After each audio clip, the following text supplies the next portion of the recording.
Irmãos, que bom estarmos aqui na casa do Senhor, nesta manhã de Santa Ceia. Uma manhã especial, um culto solene, com um caráter muito profundo e um privilégio muito grande poder sentarmos à mesa do Senhor, cercarmos a mesa do Senhor e juntos, como igreja, como família espiritual que somos, comermos do pão e também bebermos do fruto da vide, não é? É um privilégio, é uma honra muito grande para nós, que éramos miseráveis pecadores, que estávamos caminhando para o inferno, hoje podermos estar aqui, nesta posição de honra. Então, considere-se nesta manhã privilegiado e honrado por estar aqui. Você poderia estar em um outro lugar, mas você está aqui nesta manhã, assentado em regiões celestiais, como Paulo, ele disse quando escreveu a carta aos Efésios: bendito Deus e Pai de nosso Senhor e Salvador Jesus Cristo, que nos abençoou com toda sorte de bênçãos espirituais em Cristo Jesus e nos fez assentar em regiões celestiais. Então, nós estamos aqui, somos privilegiados nesta manhã. Amados, vamos ler a palavra de Deus. Eu quero convidar você para juntos lermos um texto que está na carta de Paulo aos Romanos. Nós vamos ler Romanos capítulo 6, e vamos estar lendo do versículo 1 ao versículo 14, nesta manhã. Romanos capítulo 6, versículos de número 1 ao versículo de número 14. Obrigado.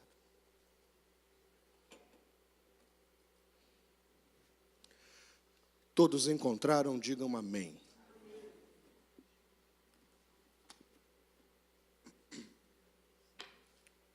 Assim diz a palavra de Deus. Que diremos, pois? Permaneceremos no pecado para que a graça seja mais abundante? De modo nenhum. Nós que estamos mortos para o pecado, como viveremos ainda nele? Ou não sabeis que todos quantos fomos batizados em Jesus, fomos batizados na sua morte? De sorte que fomos sepultados com ele pelo batismo na morte, para que, como Cristo ressuscitou dos mortos pela glória do Pai, assim andemos nós também em novidade de vida. Porque se fomos plantados juntamente com ele na semelhança da sua morte, também o seremos na da sua ressurreição, sabendo isto, que o nosso velho homem foi com ele crucificado, para que o corpo do pecado seja desfeito, a fim de que não sirvamos mais ao pecado. Porque aquele que está morto está justificado do pecado. Ora, se já morremos com Cristo, cremos que também com ele viveremos, sabendo que, havendo Cristo ressuscitado dos mortos, já não morre. A morte não mais terá domínio sobre ele.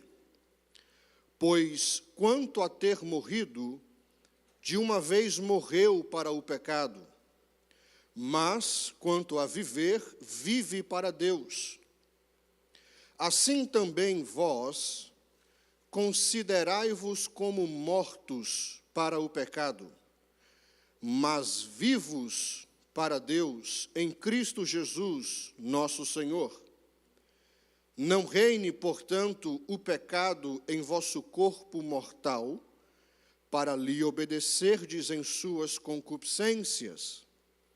nem tampouco apresenteis os vossos membros ao pecado por instrumentos de iniquidade, mas apresentai-vos a Deus como vivos dentre mortos, e os vossos membros a Deus como instrumentos de justiça, porque o pecado não terá domínio sobre vós, pois não estáis debaixo da lei, mas debaixo da graça.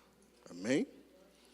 Senhor, a Tua palavra, ela é viva e ela é eficaz, mais penetrante do que espada alguma de 2 gumes.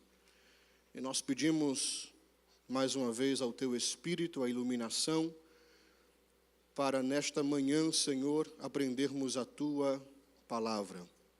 Fala conosco, esta é a nossa oração em nome de Jesus, e a igreja diz amém. Queridos, nós estamos em um culto de Santa Ceia, e eu quero, nesta manhã, nesses minutos que foram reservados para o ensino da palavra de Deus, trazer a exposição deste texto que lemos, de Romanos capítulo 6, versículos de 1 ao 14. E eu quero começar nesta manhã partindo do pressuposto de que o desejo de todo crente verdadeiro, de todo aquele que realmente teve o encontro com Jesus, é de que a promessa mencionada por Paulo no versículo 14 se cumpra em sua vida. Paulo disse no versículo 14 que nós lemos, porque o pecado não terá domínio sobre vós. Isto é uma promessa. E o desejo de todo aquele que teve o encontro verdadeiro com Cristo é de que esta promessa realmente seja vivida por ele, seja real em sua vida. A promessa de não viver debaixo do pecado ou de não viver debaixo do controle do pecado.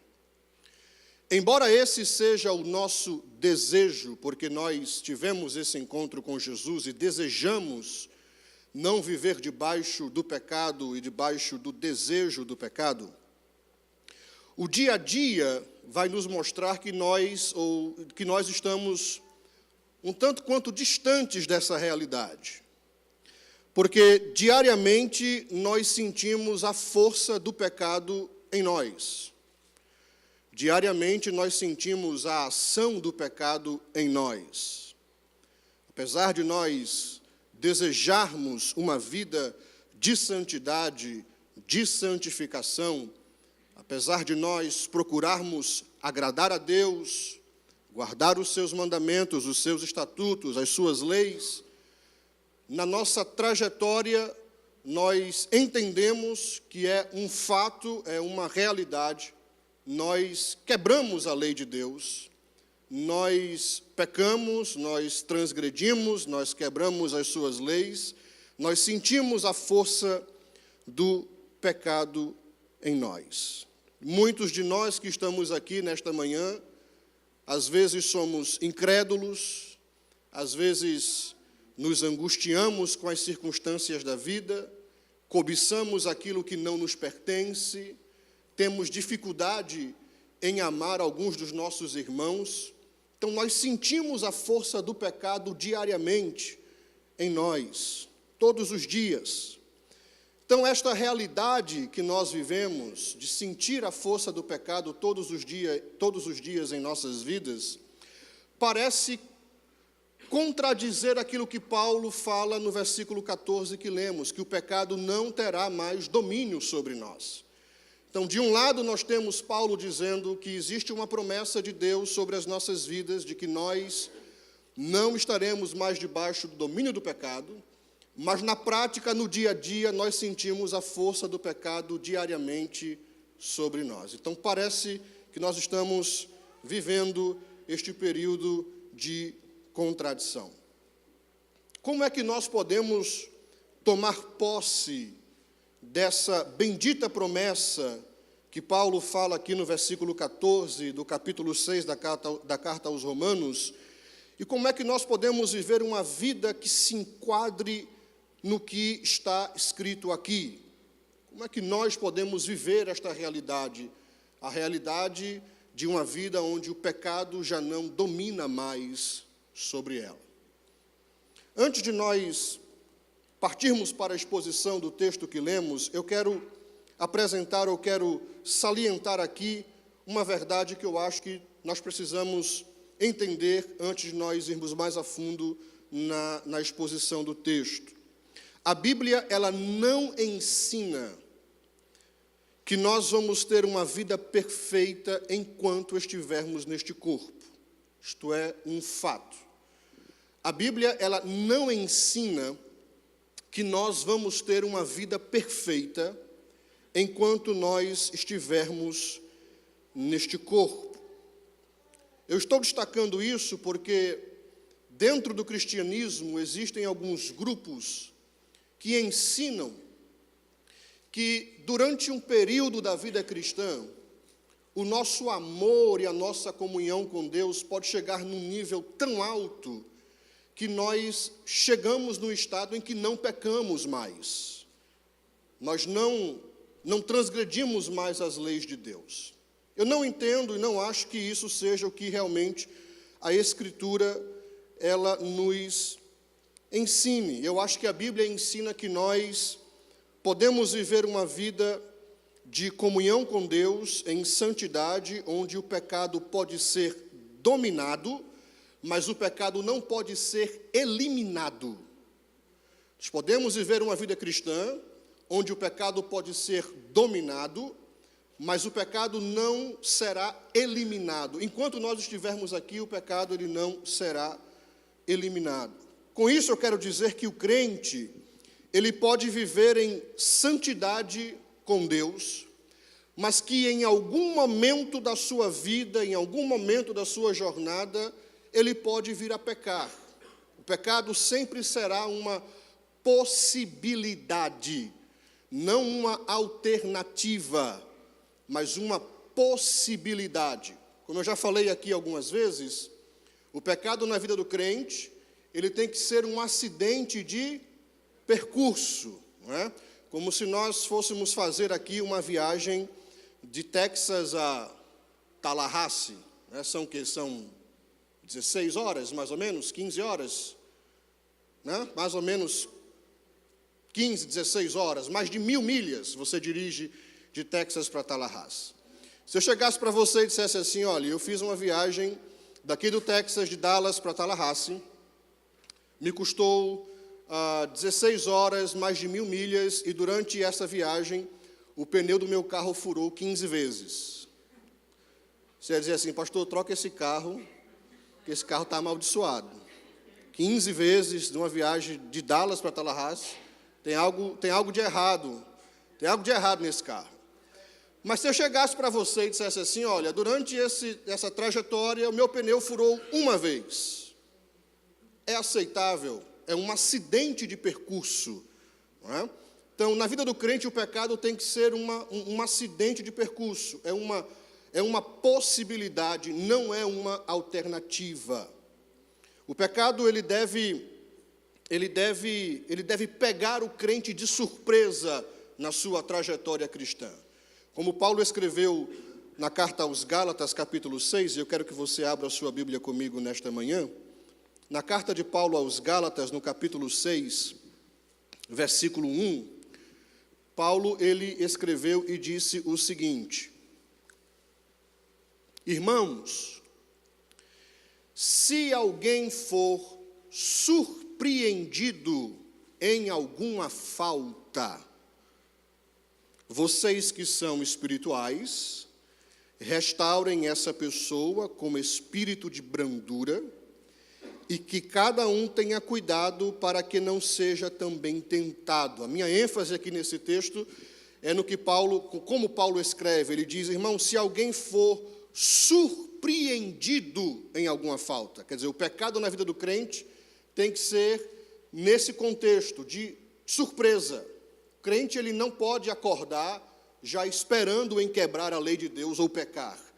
Ele acorda com o desejo de cumprir a vontade de Deus e durante a sua trajetória ele pode ser surpreendido em não cumprir com a lei de Deus. Paulo diz aqui, se alguém for surpreendido em alguma falta. O próprio apóstolo João, na sua primeira carta, e eu quero que você abra a Bíblia em 1 João, capítulo 1, versículos de 8 a 10, ele nos ensinou dizendo o seguinte: se dissermos que não temos pecado algum, a nós mesmos nos enganamos e a verdade não está em nós. Se confessarmos os nossos pecados, Ele é fiel e justo para nos perdoar os pecados e nos purificar de toda injustiça. Aí João diz o seguinte: se dissermos que não cometemos pecado, fazemos de Deus mentiroso e a sua palavra não está em nós.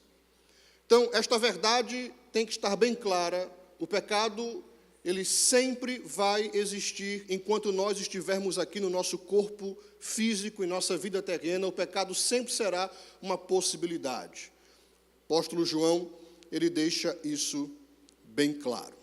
Então, diante disso que eu falei, nós temos que nos policiar, queridos, para não cairmos nos extremos. O primeiro extremo é pensar que o pecado na vida do crente é algo normal e viver pecando, usando incorretamente aquele versículo, a carne é fraca, não é? Pastor, a carne é fraca, meu irmão, vá para a academia para a carne fortalecer um pouquinho, porque você só vive caindo. Não, pastor, que você sabe que a carne é fraca. O espírito está pronto, mas a carne é fraca. Então, toda semana o irmão cai na fraqueza da carne, né? Bota essa carne para exercitar um pouquinho. Então, não podemos viver nesse extremo pensando que o pecado é algo natural, mas também não podemos viver que podemos chegar em um nível de santidade tão alto que jamais cometeremos pecados contra Deus aqui nesta vida. Então, nós temos que encontrar um balanço. Paulo vai apresentar este balanço aqui no texto que nós lemos da carta aos Romanos, capítulo 6. Então, eu não posso viver a minha vida cristã em nenhum dos dois extremos. Nem no extremo onde eu peco todos os dias, constantemente, o mesmo pecado, e eu começo a criar pecados de estimação, como também eu não posso viver no outro extremo, onde eu penso que eu vou chegar em um ponto em que eu não vou pecar mais enquanto eu estiver aqui nesta vida. Se você me entende, diga amém.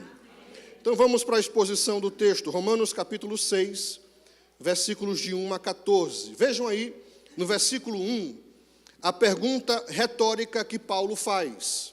Paulo começa da seguinte forma: que diremos, pois? Aí ele faz uma pergunta retórica ao leitor, né, ao público que estava lendo a carta, ou que iria ler a carta. Ele diz: permaneceremos no pecado para que a graça seja mais abundante? A pergunta de Paulo é essa: permaneceremos no pecado para que a graça seja mais abundante?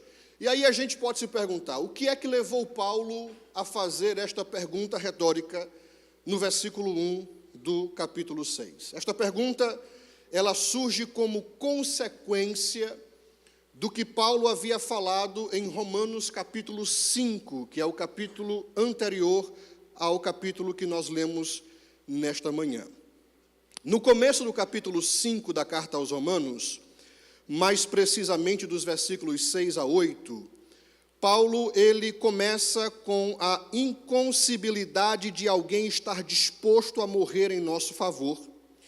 E depois ele vai explorar as origens e consequências do pecado e o dom da graça, que virou uma nova página para todos nós. Ele fala sobre isso dos versículos 12 ao versículo 21. Mas veja o que Paulo escreve no capítulo 5, versículo 20 e 21 da carta aos Romanos. Paulo termina o capítulo 5 escrevendo o seguinte, leia aí na sua Bíblia. Ele diz, Romanos 5, 20 e 21, veio, porém, a lei para que a ofensa abundasse, mas onde o pecado abundou, o que é que aconteceu? Superabundou a graça, para que assim como o pecado reinou na morte, também a graça reinasse pela justiça para a vida eterna, por Jesus Cristo, nosso Senhor. Então, Paulo acabou de escrever no capítulo 5, dizendo, onde o pecado abundou, superabundou a graça. Qual é o raciocínio lógico que o leitor da carta iria ter quando lesse essa afirmação que Paulo escreveu aqui no capítulo 5? A pessoa que ia ler a carta, o judeu que iria ler a carta aos Romanos e iria se deparar com essa expressão de Paulo, ele iria pensar o seguinte, ora, se onde o pecado abundou, superabundou a graça, isso significa dizer que quanto mais pecado, mais graça. Onde há mais pecado, há uma manifestação maior da graça de Deus, porque onde o pecado ele abunda, a graça superabunda. Logo, vamos viver uma vida em pecado, na prática do pecado, para que possamos experimentar uma manifestação maior da graça de Deus. Ô Paulo, não é isso que você escreveu? Você não disse que onde o pecado abundou, superabundou a graça?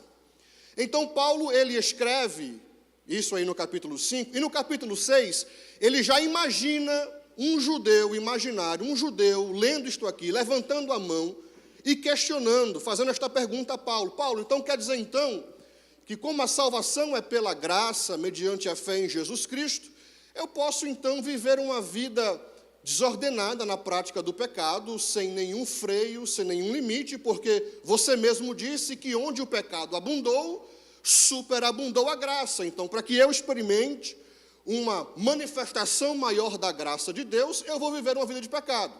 Aí Paulo já antecipa esta pergunta, e aí ele já faz esta pergunta retórica, que é uma pergunta já com a resposta. A resposta é não, não é? Paulo diz aí no versículo 1, permaneceremos no pecado para que a graça seja mais abundante? A resposta de Paulo está aí no versículo 2, ele diz, de modo nenhum. De modo nenhum. Então, a esta pergunta, a resposta de Paulo é, de modo nenhum, ou seja, é impensável que esse seja o comportamento de alguém que se diz cristão. É impossível que alguém que foi salvo pela graça use a mesma graça como desculpa para viver na prática do pecado. É inconcebível, esta ideia não se enquadra na doutrina do novo nascimento, não está em nenhum lugar das Escrituras, é a libertinagem cristã, não é? Ah, pastor, mas eu fui salvo pela graça. Não foi pelas obras, não foi mediante os meus sacrifícios, foi mediante a graça de Deus, pela fé em Cristo Jesus. Logo então, tudo o que eu preciso é crer em Jesus. Então, se a salvação é pela fé, e eu tenho fé em Cristo Jesus, o que eu faço aqui embaixo não vai afetar de maneira alguma o meu processo de salvação, porque eu creio em Cristo, a salvação não é pela fé. Paulo não escreveu que onde abundou o pecado, superabundou a graça, então eu vou viver uma vida mergulhada no pecado, eu sou cristão, mas eu vou viver uma vida mergulhada no pecado para que eu possa experimentar uma manifestação maior da graça de Deus. Na teologia bíblica, Paulo explica e diz, isso não pode acontecer jamais, de modo nenhum. Usar a graça de Cristo, a graça salvífica, como pretexto para viver uma vida na prática do pecado, é um sinal de que você nunca realmente teve um encontro verdadeiro, salvífico com Cristo. É um sinal de que você ainda não é convertido. Você pode ser convencido, mas convertido não. É impossível, é inconcebível que alguém que experimentou a graça salvífica viva na prática do pecado. Todos entendemos isso? Amém? Vamos lá. Olha o que diz no versículo 2 ainda. Paulo diz o seguinte: ora, como é que nós viveremos ainda no pecado? Nós os que para ele morremos. Ele vai apresentar aqui a base da afirmação que ele fez no versículo 1. A pergunta do versículo 1 é qual? Qual é a pergunta do versículo 1? Viveremos no pecado para que a graça seja mais abundante? Qual é a resposta no versículo 2? De modo nenhum. E agora ele vai apresentar a razão por que ele disse de modo nenhum. E a razão é: vocês estão mortos para o pecado. É o que ele diz no versículo 2. Como viveremos ainda no pecado, nós os que para ele morremos? É assim que Paulo, ele apresenta a base para a sua afirmação. E essa afirmação, quando nós lemos, pode parecer equivocada, já que no dia a dia parece que o pecado está muito vivo dentro de cada um de nós. Sim ou não? Sim. Ora, no dia a dia parece que o pecado está muito vivo dentro de cada um de nós. Então, a pergunta que nós fazemos quando lemos esta afirmação de Paulo, de que nós estamos mortos para o pecado, é: quando foi que isso aconteceu? Quando foi que eu morri para o pecado? Se no dia a dia eu sinto a força do pecado sobre mim, então quando foi que eu morri para o pecado? É a pergunta que nós fazemos ao apóstolo Paulo. Ele vai responder a esta pergunta nos versículos 3, 4 e 5. Vamos ler juntos? Romanos capítulo 6, versículos 3, 4 e 5. Ele diz: ou não sabeis que todos quantos fomos batizados em Jesus Cristo, fomos batizados na sua morte?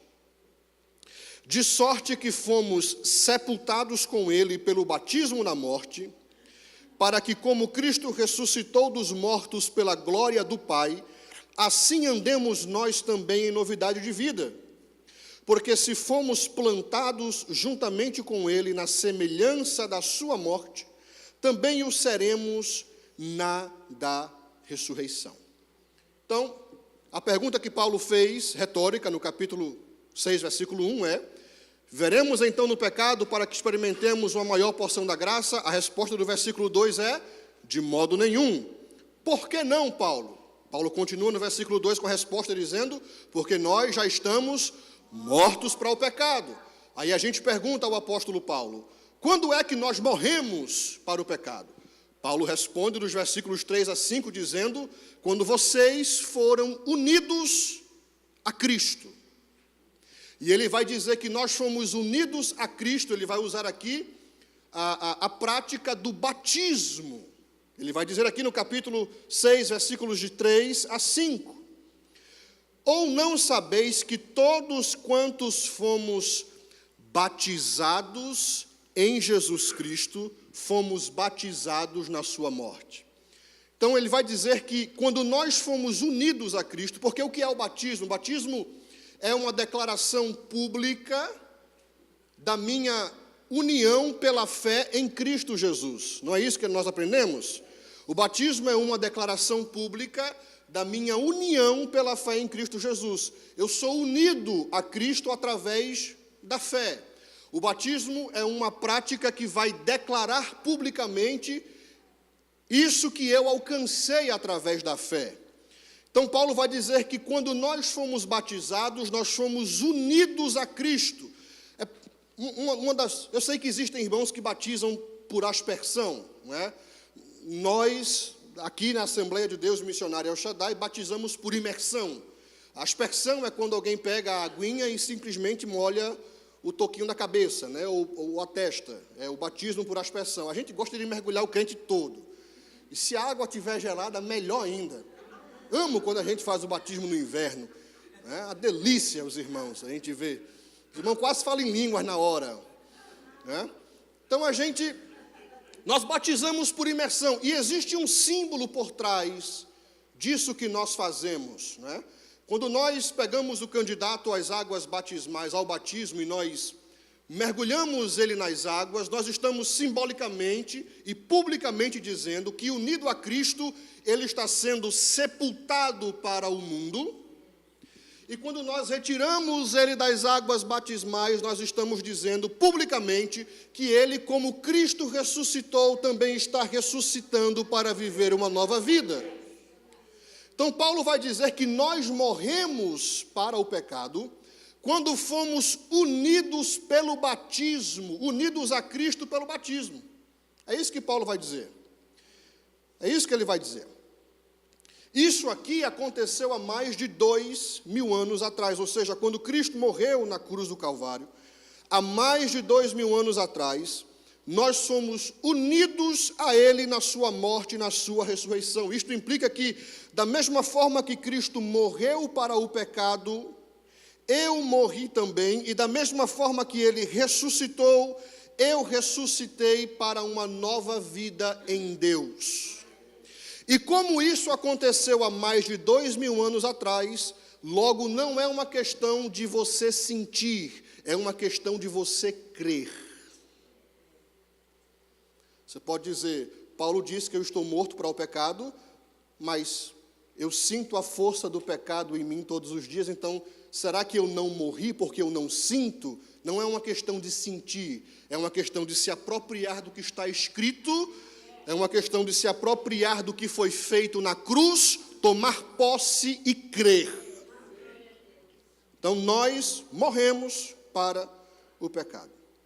Então como é que nós podemos viver uma vida que não seja dominada pelo pecado? Como é que eu posso me apropriar dessa verdade no dia a dia? É a próxima pergunta que nós fazemos quando lemos o texto. Paulo vai responder, primeiro, sabendo disso. Diga comigo, sabendo disso. Mais uma vez, sabendo disso. Como é que eu me aproprio dessa verdade de que o pecado não vai ter mais domínio sobre mim? Resposta de Paulo, sabendo disso. Vejam a ênfase de Paulo na questão do saber. Olha só, versículo 3 do capítulo 6, ele diz, ou não sabeis. Versículo 6, ele diz, sabendo disso. Versículo 9, Paulo diz, sabendo que. Versículo 16, Paulo diz, não sabeis vós. Percebem a ênfase de Paulo no saber? Então, saber o que Deus fez através de Cristo é fundamental para que eu possa viver uma vida de santidade e de vitória sobre o pecado.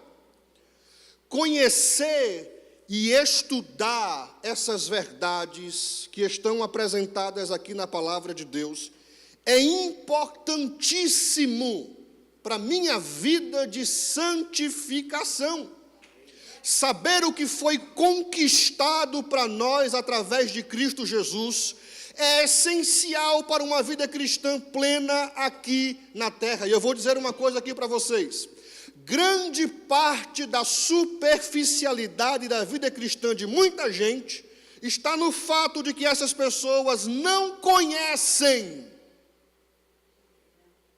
as promessas de Deus para a vida delas que está na Sagrada Escritura.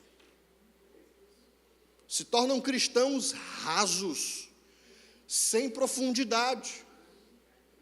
Pessoas que alimentam-se uma vez por semana aos domingos e nem comem direito. Porque enquanto a comida está sendo dada, ela está no Facebook, no Zap, no Instagram. O culto rolando e a gente só vê assim, ó, adorando ao Senhor. A gente vai ver depois no Facebook, no timeline, 11h15, mas 11h15 não era a hora do culto. Mas se alimentam uma vez na semana. Ninguém aqui que está aqui, alimenta o seu corpo físico apenas uma vez por semana. Ninguém. No mínimo, 3 vezes por dia. E se você vai para uma viagem em Cancún, que é all inclusive, você descobre o quanto que você pode comer num dia. É algo maravilhoso. É algo assim, eu fiquei estarrecido comigo mesmo. Mas ninguém aqui se ousa dizer assim, pastor, eu vou comer apenas uma vez por dia. Nem que você queira ser fitness. Não adianta, você tem que comer mais do que isso. E por que é que quando o assunto está voltado para as coisas espirituais, nós dizemos assim, eu vou apenas me alimentar da palavra de Deus no domingo, e eu vou esperar que o pastor me dê a comidinha na boca. É um sinal de que você ainda é uma criança espiritual, porque você não consegue nem comer sozinho ainda. Alguém tem que vir com a colherzinha na sua boca e dar a comidinha para você. Eu sei que é responsabilidade do pastor ensinar a palavra, mas é responsabilidade sua alimentar-se diariamente, saber dessas coisas, estudar essas coisas, se aprofundar dessas coisas. Pare de usar aquele versículo incorretamente. Pastor, mas a letra mata. Isso é uma desculpa pentecostal para crente que não gosta de ler a Bíblia. Tá? Não, pastor, mas a letra mata. O que mata é o pecado na sua vida, que você fica praticando todos os dias. Isso aí mata. Então, estude a palavra de Deus. Como é que eu me aproprio dessas coisas? Primeiro, sabendo disso, é o que Paulo diz. Agora, a pergunta que a gente faz a Paulo, saber o quê? Ok, Paulo, eu preciso saber. Saber o quê? Ele vai dizer, versículo 6. Vamos lá, Romanos 6:6. Sabendo isto, que o nosso velho homem foi com ele crucificado para que o corpo do pecado seja desfeito, a fim de que não sirvamos mais ao pecado. Paulo fala aqui de 3 coisas que nós precisamos saber. Primeiro, ele diz, nosso velho homem foi crucificado com Cristo. Diga comigo, meu velho homem foi crucificado com Cristo. O que é o nosso velho homem? Velho homem é a natureza que nós herdamos do nosso pai, do nosso representante, do primeiro representante da raça humana, Adão. É essa natureza. Colossenses capítulo 3, versículos 9 e 10. Paulo vai dizer o seguinte, vamos ler o texto? Colossenses capítulo 3, versículos 9 e 10. Paulo diz,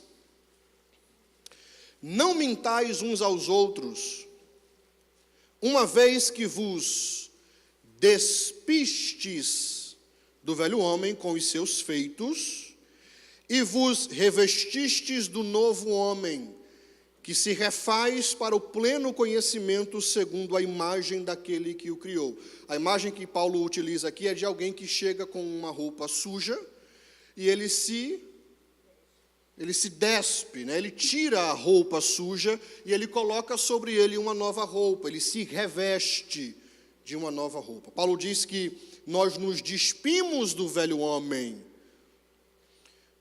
Efésios capítulo 4, versículos 22, 23 e 24. Nós lemos o seguinte, Efésios 4, 22 a 24.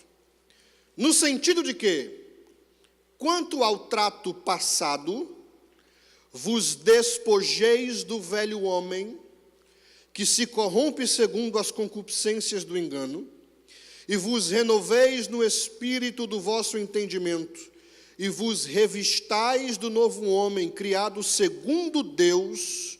O velho homem foi criado segundo Adão. O novo homem foi criado segundo Deus, em justiça e retidão, procedentes da verdade. Gálatas capítulo 5, versículo 24, Paulo escreve e diz, e os que são de Cristo Jesus. Os que são, não aqueles que professam ser, mas os que verdadeiramente são. Que é uma diferença muito grande entre você professar e você ser. A gente vive hoje em dia num contexto cristão onde tem muita gente que professa, mas não é. E aí Paulo vai dizer aqui no capítulo 5 de Gálatas, versículo 24, o que é que realmente vai mostrar que eu sou.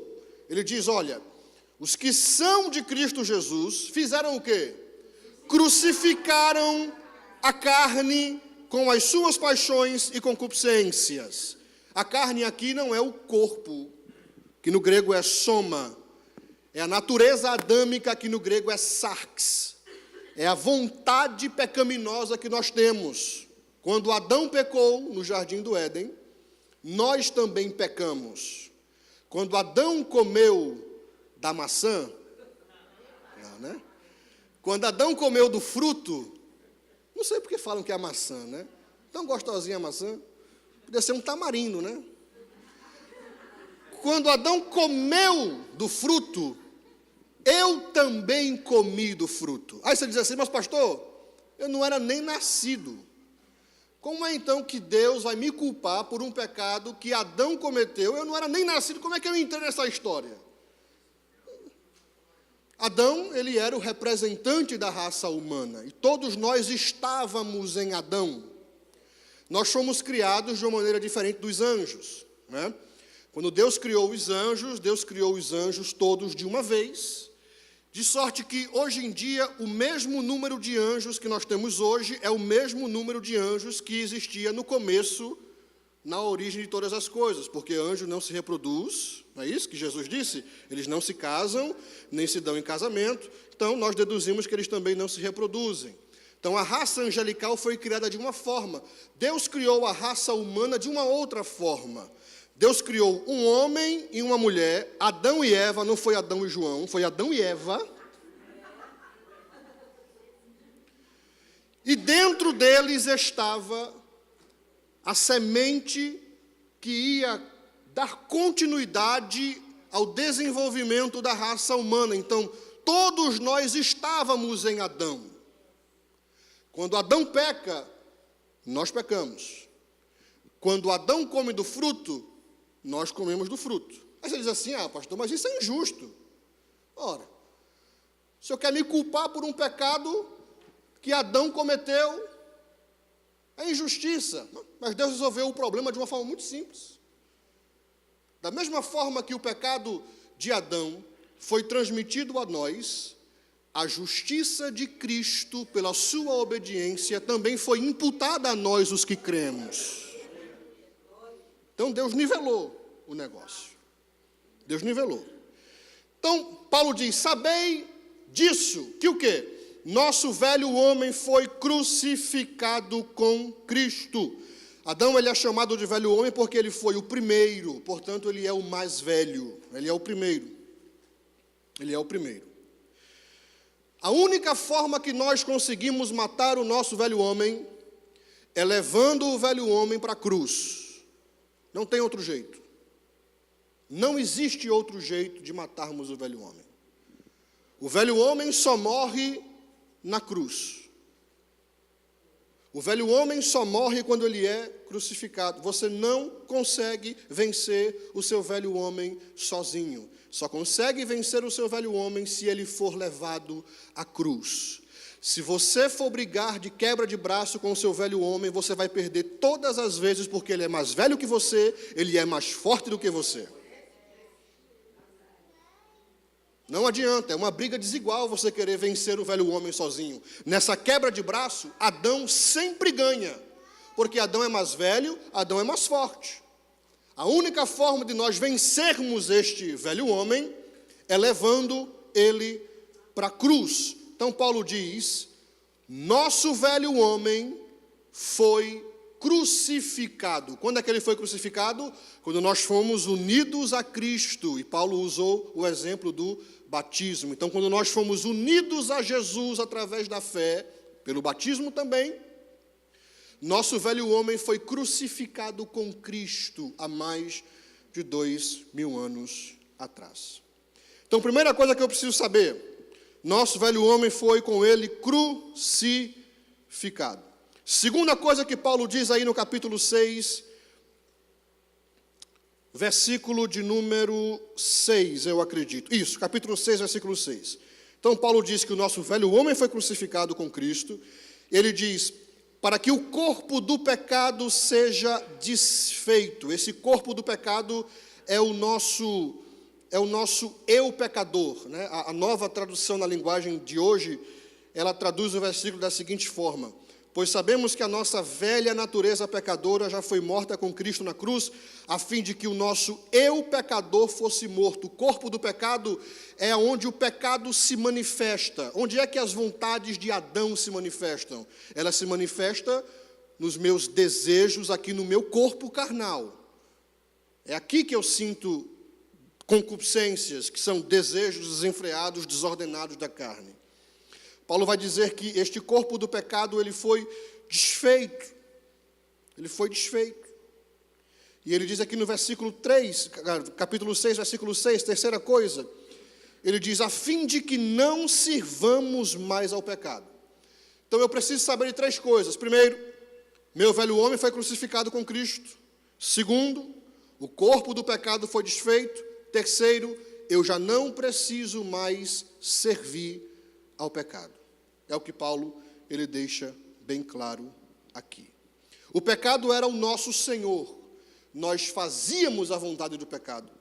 Fazíamos tudo o que o Senhor pecado mandava. Tudo que o pecado o Senhor mandava, nós fazíamos. Tudo que o pecado nos apontava, nos ordenava, nós fazíamos, porque Paulo diz que nós éramos escravos. E escravo não tem vontade própria. Escravo não tem vontade própria, escravo faz o que seu Senhor manda. Então Paulo deixa claro aqui no capítulo 6, versículo de número 6, de que tudo isso aconteceu para que nós não tenhamos mais que servir ao pecado. Então, como é que eu me aproprio da promessa do versículo 14?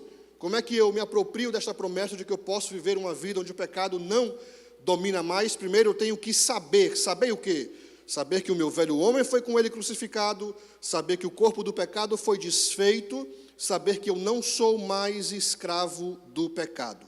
Segundo, além de saber, Paulo diz no versículo 11, eu tenho que me considerar assim. Versículo 11, capítulo 6, versículo 11, ele diz, assim também vós considerai-vos, isso é, levanta a mão, levanta a mão, levanta a mão, levanta a mão. Isto é tomar posse. Considerar-se assim é tomar posse. Você não gosta de levantar a mão para tomar posse da chave, do carro, da casa, do namorado ou da namorada, né? Your best life now, eu tomo posse, né? Você não gosta de tomar posse? Então você levanta a mão e toma posse desta verdade aqui. Considerai-vos assim. Versículo 11. Assim também vós considerai-vos como mortos para o pecado, mas vivos para Deus em Cristo Jesus como nosso Senhor. Então, como é que eu tomo posse da promessa do versículo 14? Primeiro eu tenho que saber. Segundo, eu tenho que me considerar como morto para o pecado, ou seja, eu devo viver a minha vida assim, como alguém que morreu para o pecado. Esta casa que o pecado ocupava agora, ela tem um novo dono, sob nova direção. Perguntaram a garotinha uma vez, o que é que você faz então quando o pecado bate na sua porta? Ela disse, eu peço para Jesus atender. Quando o pecado bater na sua porta, você tem que dizer, ó, essa pessoa não mora mais aqui. Não mora mais aqui. Considerar-se assim. Agostinho de Hipona foi um dos grandes teólogos que a igreja teve. E antes de se converter, Agostinho vivia uma vida muito dissoluta, muito imoral, muito mulherengo. Agostinho se converteu. E um dia Agostinho estava caminhando pelas ruas da sua cidade, E uma das mulheres com quem Agostinho teve um caso, reconheceu Agostinho. E Agostinho passou por ela, não falou nada, e ela veio atrás. E a história diz que a mulher começou a chamar o nome dele e falava, Agostinho! E ele caminhando. E a mulher atrás dele dizendo, Agostinho! Agostinho! E ele caminhando. Até que a mulher, inconformada porque Agostinho não respondia aos seus chamados, disse assim, Agostinho, sou eu! E Agostinho olhou para ela e disse, mas não sou eu. Considerai-vos como mortos para o pecado. Então, quando o pecado bater na sua porta, dizendo, chamando o seu nome, chamando por você, você vai dizer, não sou eu. Não está mais aqui. Essa pessoa que seguia as suas ordens, essa pessoa que seguia os seus mandamentos, que fazia o que você queria que eu fizesse, já não existe mais, morreu, não está mais aqui. Não sou mais eu. Paulo diz, considerai-vos assim. Tome posse desta palavra. Terceiro, versículos 12 a 13. Além de eu saber dessas coisas e de me considerar assim, eu preciso oferecer-me a Deus. É o que Paulo diz aqui nos versículos 12 e 13. Ele diz, não reine, portanto, o pecado em vosso corpo mortal, para lhe obedecerdes em suas concupiscências, nem tampouco apresenteis os vossos membros ao pecado por instrumentos de iniquidade. Porque era isso que nós fazíamos, não era? Nós apresentávamos os nossos membros e entregávamos os nossos membros ao pecado para que o pecado usasse os nossos membros da maneira como ele quisesse usar. Nós estávamos disponíveis para o pecado. Todos os dias nós acordávamos e dizia, Rei pecado, aqui está o meu corpo, aqui está a minha vida, aqui está os meus membros, usa os meus membros da forma como o Senhor, Rei pecado, quiser. Era assim que nós vivíamos antes. Mas depois que nós fomos crucificados com Cristo e fomos ressuscitados com Cristo através da nossa união com Ele pela fé, Paulo diz, mas apresentai-vos a Deus como vivos dentre mortos e os vossos membros a Deus como instrumentos de justiça. Então, aquilo que eu fazia antes para o pecado, hoje eu faço para o meu novo rei. E observem que Paulo diz o seguinte, Paulo diz aqui no versículo 12, ele apresenta o pecado como sendo um rei. Ele diz, não reine, portanto, o pecado em vosso corpo mortal. No trono do nosso coração, há muitos anos atrás, eu não sei quando foi que você se converteu, mas antes de você se converter, no trono do seu coração, sentava-se um rei chamado pecado. E ele dirigia a sua vida. Tudo que você fazia era mediante as ordens do pecado. Era uma vida imoral, era uma vida dissoluta, era uma vida desonesta, era uma vida falsa, era uma vida na imoralidade sexual. Mas este trono agora, ele foi ocupado por um novo rei, o Rei Jesus. Então agora os seus membros, o seu corpo, as suas mãos, os seus pés, os seus olhos, a sua mente, quem você é e tudo que você tem, já não é mais usado a serviço do rei pecado. Agora tudo que você é e tudo que você tem é usado agora a serviço do Rei Jesus como um instrumento de justiça. Você se apresenta a Deus, você se oferece a Deus todos os dias. Senhor, aqui está o meu corpo, aqui estão as minhas mãos, aqui está, Senhor, os meus pés, os meus olhos. Lembra daquela musiquinha que a gente cantava quando era criança, que a gente achava engraçado? Cuidado, olhinho no que vê, cuidado, olhinho no que vê, pois está olhando para você. Cuidado, olhinho no que vê. Teologia pura isso aí. Isso é teologia pura. Então hoje os meus olhos, eles servem ao Rei Jesus. Então quando passa aquele homem musculoso, todo cheio de óleo, sem camisa, na minha frente, os meus hormônios e o rei pecado dizem assim, olha e cobiça. Olha e cobiça. Mas como agora existe um novo rei no meu coração, um novo rei que senta no meu trono, ele diz, fecha o olho e caminha que não é teu. O teu está em casa. Uma barriguinha esperando você quando chegar em casa. Aquele lá é o teu. Este não é o teu. Não. Quando você está para fechar um negócio, e você tem a oportunidade de ganhar muito mais dinheiro se você modificar algumas informações no contrato, informações que não são verdadeiras, você colocar alguma mentirinha ali, e o rei pecado disser à sua mão, escreve. Escreve. Ninguém está vendo, vai lá e escreve.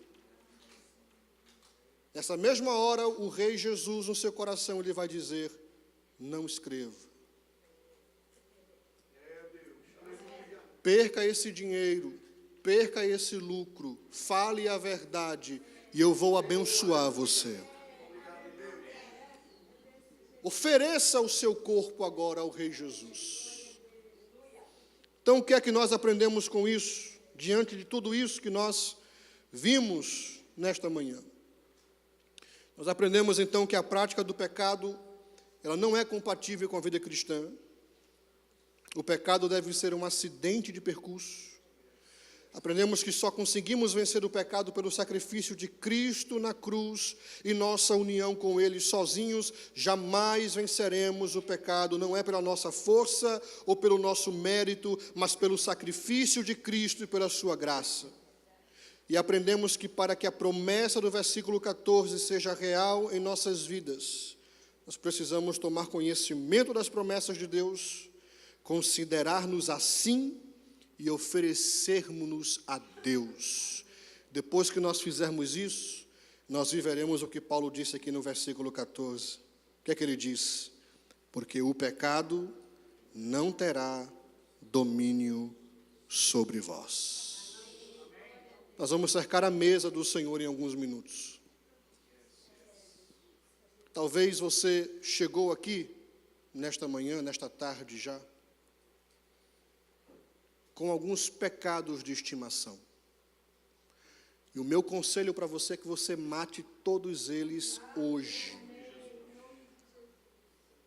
Não brinque com o pecado. Não faça como Sansão fez. Sansão pensou que era muito forte, que podia esquivar-se do pecado, sem nenhuma consequência, que podia brincar com o pecado quantas vezes ele quisesse brincar, sem nenhuma consequência. E chegou um ponto em que caiu no colo de Dalila, teve os seus olhos vazados, e todos nós conhecemos a história. Não brinque com o pecado. Se você realmente teve um encontro com Cristo Jesus, é inadmissível que você tenha pecado de estimação. É inadmissível que o seu velho homem reine em você. Ele não deve reinar mais, porque você já morreu. O poder dele sobre você foi anulado. Você não tem mais nenhuma obrigação com o pecado, porque você morreu. Foi anulado com a morte, a sua morte e a sua união com Cristo Jesus. Então, antes de você cercar esta mesa, faça um exame de consciência. E se houver qualquer vestígio de pecado em sua vida, hoje é o dia de você pedir perdão a Deus. E você dizer, Senhor, eu vou oferecer o meu corpo como sacrifício a Ti. E eu não servirei mais ao pecado. Pare hoje com a prática do pecado. Lembre-se do que Paulo escreveu. Ele disse, Deus, Ele não se deixa escarnecer. Aquilo que o homem, ele também. Vamos ficar de pé nesta manhã. Ó Deus, eu te louvo pela tua palavra que é santa, fiel, verdadeira e pura. Eu te agradeço, Senhor, pela vida dos meus irmãos. Eu peço que nesta manhã o teu Espírito Santo coloque em nós tudo isso que nós ouvimos aqui, que nós possamos viver pela tua palavra, uma vida onde o pecado não domine mais, uma vida onde nós possamos te servir com liberdade, Senhor, mas não com libertinagem. Faz-nos entender a profundidade da tua graça, do teu amor, da tua misericórdia, mas não permita, Senhor, que nós venhamos a utilizar a graça como desculpa para vivermos uma vida na prática do pecado. Senhor, ensina-nos a temer a Ti, a termos temor do Teu nome, a guardarmos a Tua palavra em nosso coração, como disse o salmista, para não pecarmos contra Ti. Ajuda-nos a cercarmos a Tua mesa, e a cercarmos a Tua mesa com temor e tremor, com alegria no coração, sabendo que é um privilégio poder tomar do pão e do vinho. Em nome de Jesus nós oramos e já te agradecemos. Amém e amém, amém. Pastor Messias.